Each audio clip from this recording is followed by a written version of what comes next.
Hi, good morning everyone. Our motivational topic for today is about a result. So, paano ba nagkakaroon ng result? Lahat ng bagay na pwedeng gawin natin. Ang result ay isa sa mga ginagawa natin na pwede maging succeed at ang resulta sa mga ginagawa mo kung ano ba ito, kung ano yung mangyayari, kung magugustuhan ba natin yung lahat ng mga nagawa natin, or may magandang kapupulutan tayo, magandang resulta sa mga gagawin natin. So, marami tayong mga ginagawa na hindi lang naman sa magaganda yung resulta, kundi ang resulta nun, marami tayong mga plano, at once na execute natin at magkaroon ng magandang ginawa or magandang nagawa, yun yung magandang resulta.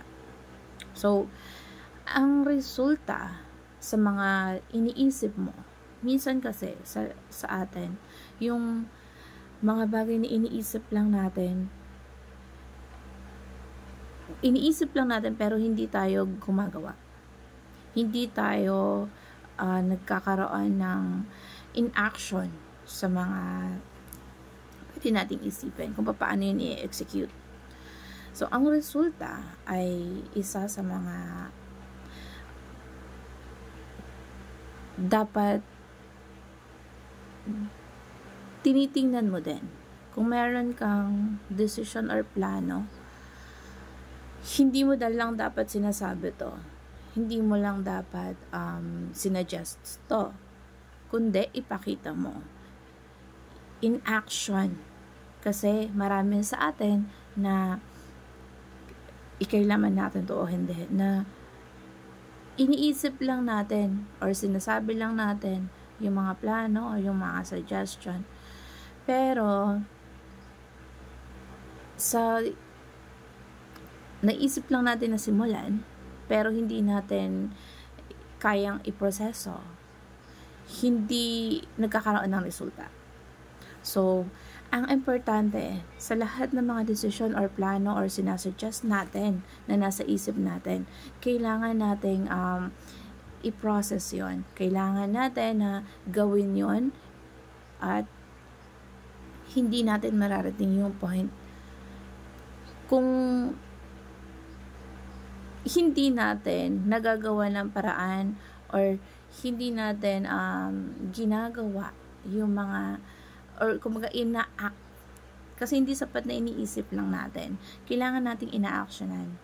So, kung pag ginagawa natin yung mga bagay na naisip natin, so kung sa unang try hindi naging matagumpay, hindi nag-fail, pwede na nating uling gawin ulit. Pero ang pinakamabilis na paraan at pinakamaayos na paraan para ma-achieve natin yung results na gusto natin, kung gusto natin magkaroon ng best results, huwag nating hayaan yung sarili natin na yung maging mindset natin, saka natin susubukan pag magaling na tayo sa isang bagay na yun. Or iisipin natin na kung kailan tayo magaling sa isang bagay na yun, saka mo lang sisimulan.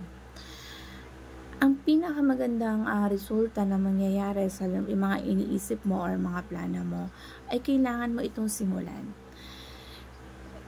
You need to act, kasi as you act, matututo ka doon. Kasi the best way to us na para matuto tayo, kailangan nating i-experience yung isang bagay. Yun ang pinakamabilis na paraan para malaman natin, matuto tayo sa isang bagay. Kung magkakamali,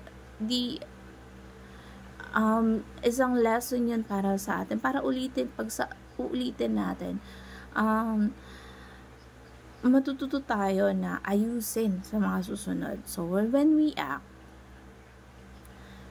efficiently, effectively, at isipin natin kung ano yung mga bagay na dapat natin gawin at kung mag-a-adjust ba tayo at kailangan nating alisin yung mga bagay na hindi kailangan at kung ano dapat nating i-maintain para magkaroon ng best results. Kung ano man yung mga gustong nating abutin, hindi dapat na iniisip lang natin yan. At iniisip natin na kung paano tayo mag-uumpisa. Kailangan lang natin mag-umpisa. I-experience yung mga bagay na dapat nating gawin.